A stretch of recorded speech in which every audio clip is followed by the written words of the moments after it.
Alright, this is a continuation of my previous response to Dragonstyle asking, what's so special about Mikkel Kessler?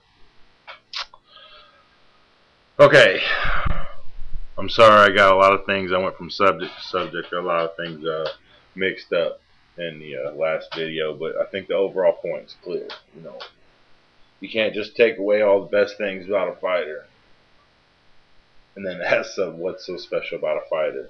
You can't take away one of the great punches of a fighter and then ask what's so special about a fighter. What if you took the jab away from the Klitschko? Where would they be? Probably not on top. You know what I mean? He's European. He fights different than what we're used to seeing, and I think that has a lot to do with why we're looking at Kessler like this. I mean, I am a Mikkel Kessler fan. I like him a lot. So let me try and wrap everything up and not make it a whole 10 minutes again. Now I asked how many top 10 has Kessler fought and how many top 10 has Ward fought. But when I went and looked at the rankings before, after the video, I realized they changed a lot when it comes to the top 10. I mean, a lot of the 4 through 10 changes a lot, especially with new people entering the division. So let's compare their top 50 records. People they fought in the top 50. This is going to show you what I'm talking about, why Mikkel Kessler's ability to time, his ability to do everything right, his ability to do everything well, his ability to outbox. Okay? He's 14-1 against the top 50. Mikkel Kessler's 14-1 against the top 50 in the division. His only loss was the Kawasaki. Only loss in the top 50 is the Kawasaki. 14-1. Now that's not impressive, right? That's not impressive, is it? Ask yourself if that's impressive. Is it impressive? Is it? Okay. So what about Andre Ward? 3-0. 3-0 against the top 50. 3-0. Alright? This is what I'm talking about. He's not proven. And I think one of those is Edison Miranda. One of those 3-0s is Edison Miranda. By now that dude's got to be broken goods.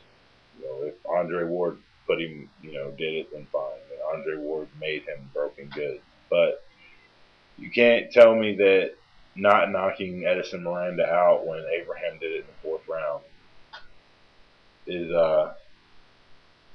means he has as much power as Kessler. Do you know how much bigger Andre Ward was than Edison Miranda when he fought Edison Miranda?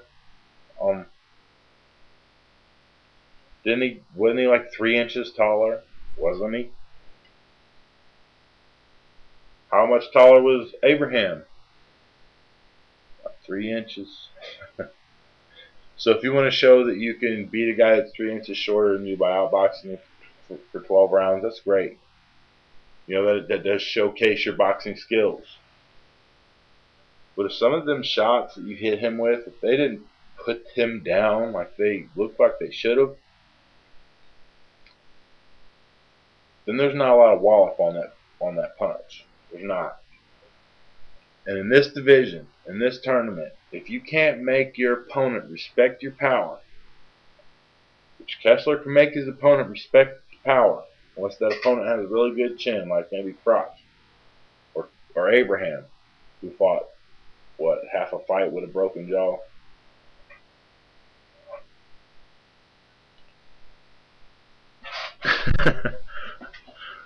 If you still think that that's power that's behind that, I can't agree with that. I can't agree with it.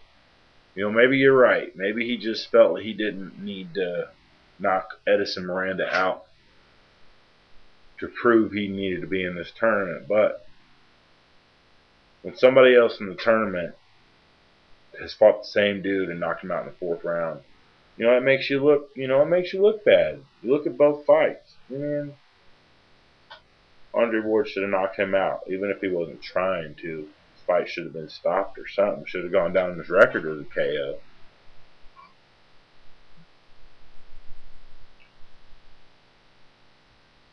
And Ward had to get into some kind of scuffle to get the cut. Mikkel Kessler is no Edison Miranda. And maybe this is the point I'm trying to get across. My original overrated and underrated. Mikkel Kessler is underrated. Andre Ward is overrated. But in the end, we both may be wrong. I could be wrong. Andre Ward may wipe the floor with Kessler. He may do it. Prove me wrong. Because I haven't seen anything to tell me that he's going to do that at all. Or, it may show you that Kessler can take one of the great American prospects and outbox him. Now, I do believe that's what's going to happen. My prediction video didn't have Kessler knocking Andre Ward out. I had him winning by unanimous decision because I think he can box.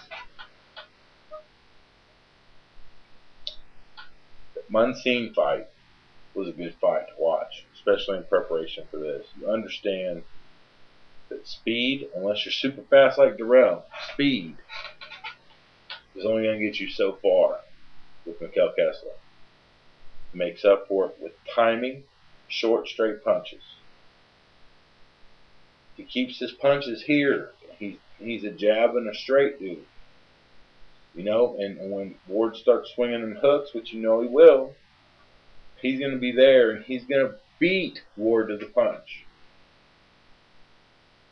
He's going to time Ward for a few rounds and he's going to beat Ward to the punch.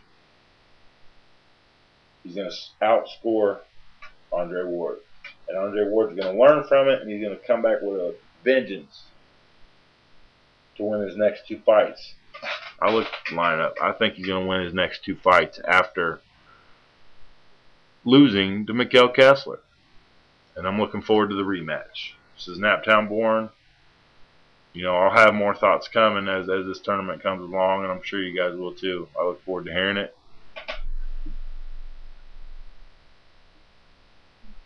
Deuces.